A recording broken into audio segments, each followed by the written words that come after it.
You philosophers are lucky men. You write on paper, and paper is patient.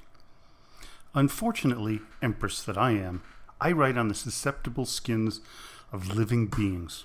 Empress Catherine II. Welcome to Russian History Retold, episode 188, Catherine the Great and Peter III, a reassessment. Last time, we covered the end of the Russian Civil War, one of the greatest human-caused catastrophes of all time. Today, I'm going to do a reassessment of Peter III and his wife, Catherine II, also known as Catherine the Great. When I first covered Catherine, I went over her life from the time she was known as Princess Sophia Friederike August von Anhalt-Zerbst-Dornberg, or, as her father liked to call her, Fiction, all the way to her death at the age of 67 as the longest ruling female in Russian history. Her reign has been oft-times glamorized, but not criticized nearly enough, as I'm going to do in this podcast. Mind you, I'm not going to diminish all of her achievements, and there are many. Instead, I want to use the 20/20 hindsight that history allows us to point out things that she put into place that was to harm the autocracy and Russia through the era of the Soviet Union and even up to today.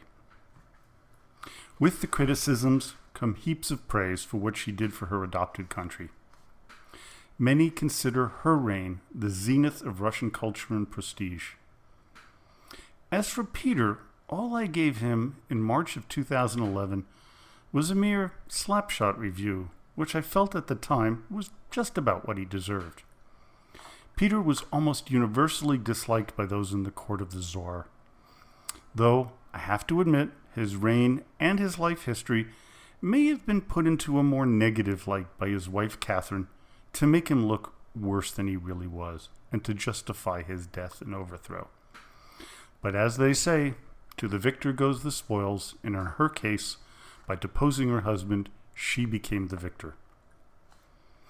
Peter III was born Karl Peter Ulrich on February 21st, 1728, to Charles Frederick, Duke of Holstein-Gottorp, a nephew of Charles XII of Sweden, and his mother was Anna Petrovna, a daughter of Tsar Peter the Great and Empress Catherine I of Russia. Anna passed away 3 months after the birth of her son, with his father dying in 1739, which made him the Duke of Holstein-Gottorp when he was a mere 11 years of age. When his mother Anna's younger sister Elizabeth became Empress of Russia, young Karl was summoned to her court and made the heir presumptive. Early on, Elizabeth went looking for a suitable wife for the Tsar to be, and came up with a young woman, Sophia Augusta Friederike, his second cousin, to be his mate. Much of what we know about the marriage comes from the diaries and letters from Sophia, the future Catherine the Great. From what we gather, she loathed him, more so as the years went on. Her writings and those of her future court were very critical of his personality and behavior, while others, especially recent historians, have viewed him as a cultured and sophisticated young man. Whatever the case, history holds a dim view of his reign, especially when he pulled Russia out of the 7 Years' War, effectively saving his idol Frederick II of Prussia from certain defeat and death. This reversal of position, held by the previous Empress, Elizabeth, made many in the court dislike the young Tsar and helped further the plot against him by friends and lovers of his wife Catherine. Still, in his brief 186-day reign, Peter III signed 220 new laws, many of which were very progressive and Western European in nature. Had he been able to continue this trend, Russia might have become more powerful and enlightened than what was to come in his stead. He began to deal with the serf issue by making it illegal to kill one's serf without some punishment by law. He also proclaimed religious freedom, something that was unheard of in Europe at the time. He abolished the secret police, which was founded by his grandfather Peter the Great. Of course, This was to be overturned by his wife and has remained an important, if not negative, institution to this day. Peter III established the first state bank in Russia, rejected the nobility's monopoly on trade, and encouraged mercantilism by increasing grain exports and forbidding the import of sugar and other materials that could be found in Russia. For all of the faults that were attributed to Peter, mostly by Catherine, to justify his overthrow and his murder, he might have turned out to be a pretty darn good czar in the long run. That, of course, is pure conjecture, and maybe something I'm going to consider somewhere in the future. Hint, hint. But since this is a historical review of the reign of these two monarchs, we must stay true to the facts and know that on July 8th, 1762, Catherine II was declared Empress of all Russia. Since I already covered her life in episodes 42 through 51 today, I will review her 10 most significant accomplishments with some commentary of their value or disservice to the future of Russia, all the way to today.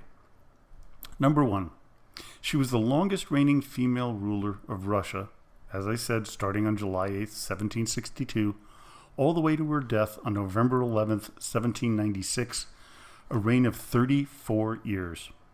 Not only was she the longest serving female, she was to be its last. Because of her son Paul's disdain for his mother, he passed a law to forbid a female to hold the position of czar unless extreme circumstances occurred. Number 2, her lead in the successful wars between Russia and the Ottoman Empire. The biggest was the Russo-Turkish War of 1768 to 1774. Because of the victories, Russia gained a firm foothold on the Black Sea for their fleet, as well as gaining Azov, Kerch, and Kinburn. They also became the protectorate of Crimea, which would effectively end the centuries of raids into Russia by the Crimean Tatars, remnants of the Mongol horde.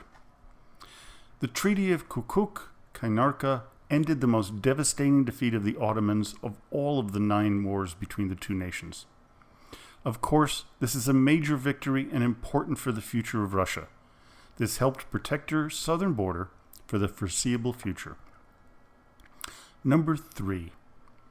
Partially due to the aforementioned war, Russia became the power in southeastern Europe, especially after the Russo-Turkish War of 1787 to 1792, culminating with the Treaty of Jassy.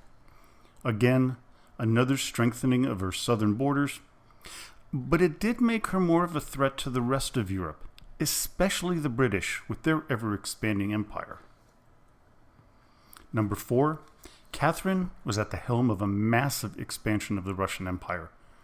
Her adopted country expanded by some 200,000 square miles, or 518,000 square kilometers. Russia was now finally seen as a European power, something that Peter the Great had begun. As I mentioned before, this would make the rest of the European countries scared of the Russian bear, which of course would lead to the disastrous Crimean War of 1854 to 56. Number 5, educational reform. This is one of her major triumphs, but not without some warts. On August 5th, 1786, the, quote, Russian Statute of National Education was put into effect. Free education for all free classes of society was implemented with the creation of high schools and primary schools. Over 62,000 pupils in 549 state schools were in attendance by the end of her reign. The wart was the lack of any such education for the majority of Russians, namely the serfs. As enlightened as she supposedly was, she was still not ready to help those most in need. They were still viewed as lesser people than the rest of the Russian population. Number 6. Catherine was a champion of women's and children's rights, and nothing could have said that better than her establishment of the formal education of females, as well as creating foundling hospitals, boarding schools for abandoned children and orphans. In 1764, she established the Smolny Institute in St. Petersburg, which was not only the first government-funded educational institute for women in Russia, but in all of Europe. This is, in my opinion, one of her greatest accomplishments. Number 7, administrative reforms. Here is where I split from the majority of historians. While many tout the changes, like the statute for the administration of the provinces of the Russian Empire in 1775, I view it as the basis of the bureaucracies and corruption that plagued Tsarist Russia, the communist USSR, and today's modern Russia. While this existed before Catherine, it was now strictly codified, which allowed unscrupulous men to know where the boundaries were and where they could profit within the system, with the cost borne out by the people they were supposed to be serving. During her reign, the number of government officials more than doubled. Because of this massive decentralization, corrupt officials could reap major financial gains. Rooting out this type of corruption is almost impossible, but it also makes the people more disapproving of their government, something that fed the dissatisfaction of the Russian people prior to the revolution of 1917. Of course, the improvements caused by this reform allowed for better governance of the vast Russian Empire. The size of the country almost demanded that this took place. Thinking back, a smaller Russia may have made it a lot stronger, but that's another story for a different day. In the short run, the administrative reforms were an impressive improvement to the existing system at the time. In the long run, I feel that it hampered Russia's ability to efficiently extract its natural resources and share its wealth with the majority of its people. Number 8, the expansion of trade and communications. During Catherine's reign, Russia introduced the first paper money in its history. The Code of Commercial Navigation and the Salt Trade Code of 1781 helped increase the size and wealth of the middle class. Add to that the Charter of the Towns, which limited the power of the nobles. The middle class greatly benefited under the Empress's leadership. Of course, once again, the serf was the one to bear the brunt of these reforms. Number 9, the establishment of the Free Economic Society. This was a group led by Grigory Orlov, whose ideal was, quote, to publicize advanced methods of farming and estate management as practiced in foreign countries. It was the first organization of its kind not to rely on the government for support, but Catherine was still behind it all the way. It was also the first time that liberal thinking was encouraged. Again, in the short term, it was highly beneficial, but for the Romanovs and their dynasty, it would sow the seeds of discontent, especially when the reactionary czars Nicholas I and Alexander III tried to rein in this type of thought. Number 10, Russian Enlightenment in the arts. Philosophy, theater, music, and the sciences. The reign of Catherine the Great was a type of renaissance for Russia, also known as the Russian Enlightenment.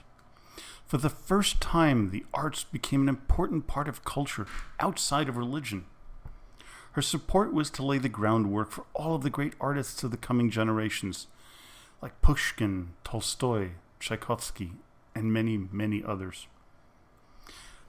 We can look at the Hermitage and see her fingerprint on Russian culture. This museum was based on Catherine's personal art collection and is now a world treasure of incalculable value. The Bolshoi Theater and the Mali Theater were in part created due to her influence. One can honestly say that her presence on Russian culture and her influence was truly immense. There are peoples outside of Russia who would not look kindly on the Empress's reign, especially the Poles and the Turks, as she took large swaths of their territory as though it was due her and the Russians. And one cannot forget the Pugachev rebellion. It's something that was a stain on her reign, and one that caused her to really look back and wondering if this liberalism was okay or, at all. In my opinion, Catherine II deserves the sobriquet, the Great, as much as anyone in history. The problem is that we have to really look back at her time as the ruler of the Russian Empire and use a little bit of critical thinking. While the nobles and the middle class did fabulously, the lowly serf had more weight put on their shoulders, taxation, and just general feelings of inadequacy for these people. They were considered almost non-people, slaves, like the American slaves were. The Pugachev example was an example of the feeling of the peasant class, and was an enormous rebellion, as I recounted in one of the episodes. So this was something that Catherine and people who admire Catherine the Great have to look at. Well, anyways, I hope you enjoyed today's podcast. Join me next time as I look at the reigns of Elizabeth, Ivan VI, Anna, Peter II, and Catherine I. Now, every once in a while I ask for donations to the podcast, and today's one of them. And you can do that by visiting my blog site at RussianRulersHistory.com. Would appreciate any and all donations, and thank you to all of you who have donated in the past. So now, as always, до свидания и спасибо большое.